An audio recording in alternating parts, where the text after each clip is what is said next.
নেতার পিছে থাকবো না হাইব্রিড নেতার পিছে থাকবো?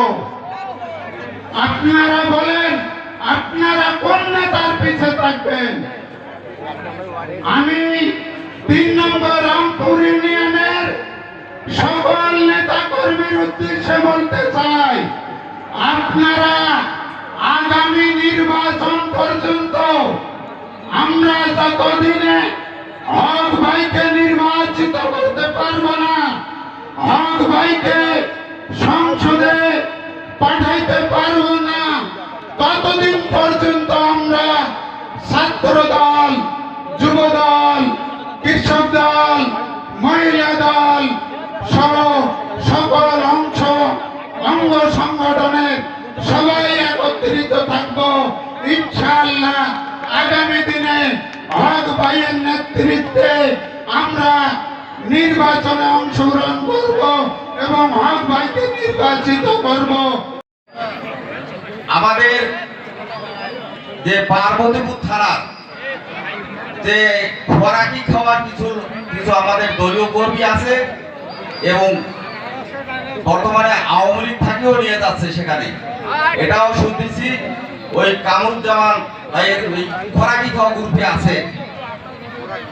তা এই খোরাকি খাওয়ার একটা উদাহরণ দিয়ে বলি, আমি একজন ঠিকাদার, তা আমার সম্পর্ক থাকে মিস্ত্রির সাথে এবং লেবারের সঙ্গে নয়।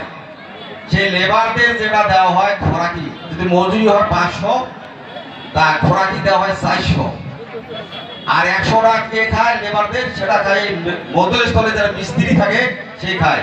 এই মধ্যস্থলের মিস্ত্রি হচ্ছে সেটা আমাদের 3 নম্বর এই পার্বতীপুর থানার যে বিএনপির যারা হাইব্রিড এবং নাটের গরু যারা আছে, যারা এরা বলে মাঝে মাঝে বলে আমরা সারা বিএনপি চলতে পারে না, আমরা এমপি বানাই। তারা আজকে গেছে কামরুজ্জামানের সাহেবের সাথে, আবার ওনাকে বলে এমপি বানাবে। উনি লন্ডন থেকে নাকি টিকিট নিয়ে আসছে। এটা কোন টিকিট সেটা একবার আগেই দেখে দিলে তো হয়ে যায়, কেন্দ্রীয় কমিটির মাধ্যমে দেখে দিলেই হয়ে যায় টিকিটটা। বেকার আমরা আর মাঠাইলে চিলাহালা করি না, আর অযথাও খরচ করি না। তা আমাদের এই খরচ থেকে বাঁচতে পারে, তাই এগুলা বেকার টিকিট আনি দেখালে হয়ে যায়। আমরা এইরকম দীর্ঘদিন কোনো প্রোগ্রাম করতে পারি নাই এই ফ্যাসিস্ট শেখ হাসিনার কারণে। এই ফ্যাসিস্ট শেখ হাসিনা এই বাংলাদেশ জাতীয়তাবাদী দলকে ধ্বংস করার জন্য সব সময় বিএনপির পর অত্যাচার করেছিল। তাই কারণে আমাদেরকে কোন একটি মিটিং করলে পুলিশ দিয়ে, হেলমেট বাহিনী দিয়ে আমাদের প্যান্ডেল ভেঙে দিয়েছিল। প্রিয় ভাইরা, আজকে 5ই আগস্ট হয়ে গেছে। 5ই আগস্টের পর আমরা কি দেখতে পাচ্ছি? আমাদের প্রিয় নেতা জনাব তারেক রহমান আজকে বাংলাদেশকে নিয়ে গভীরভাবে চিন্তা ভাবনা করে কথা বলে আমাদেরকে বলতেছে আমরা আগামী জাতীয় নির্বাচন, কঠিন নির্বাচন হবে। সেই নির্বাচনটি আমাদের জন্য একটি চরম চাপের মুখে রাখতেছে আমাদের এই সরকার। তাই আমরা সকলেই চিন্তা ভাবনা করে চলতে হবে আমাদেরকে। কারণ এই নির্বাচনে এই যে আমরা যা কিছু দেখতে পাচ্ছি, আমাদের উপর চরম একটি চাপে রাখা হচ্ছে।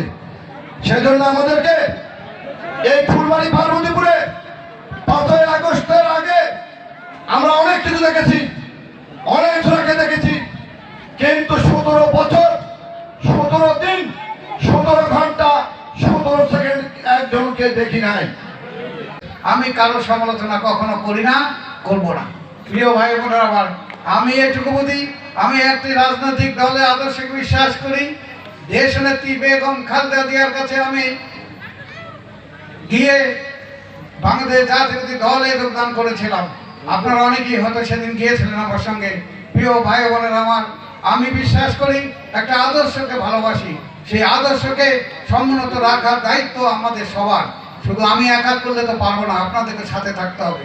এই আজকের বিএনপির যে অবস্থা, যেখানে বিএনপি এসছে, আমি মনে করি রাজনৈতিকভাবে এই নির্বাচনী এলাকায় বাংলাদেশ জাতীয়বাদী দল তার অঙ্গ সংগঠন একটি শক্তিশালী ভিতের উপর দাঁড়িয়ে আছে।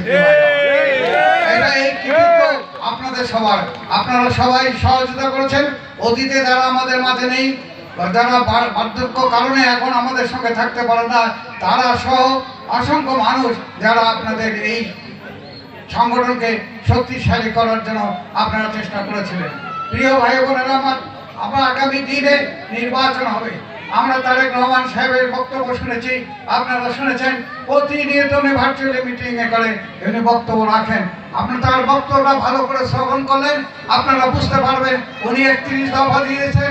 সেই 31 দফাকে সামনে রেখে আমাদের দায়িত্ব কর্তব্য প্রতিটি বাড়িতে বাড়িতে আমি ছাত্রদল, যুবদল, স্বেচ্ছাসেবক দলের সকল নেতৃবৃন্দকে অনুরোধ করবো, বিএনপির সকল পর্যায়ের নেতৃবৃন্দ এটা আগে পড়বে নিচে, তারপর বাড়িতে বাড়িতে গিয়ে বুঝাবে। আমার কথাটা বুঝাতে পারছি আপনাদেরকে? এই দায়িত্বটা কিন্তু আমাদের।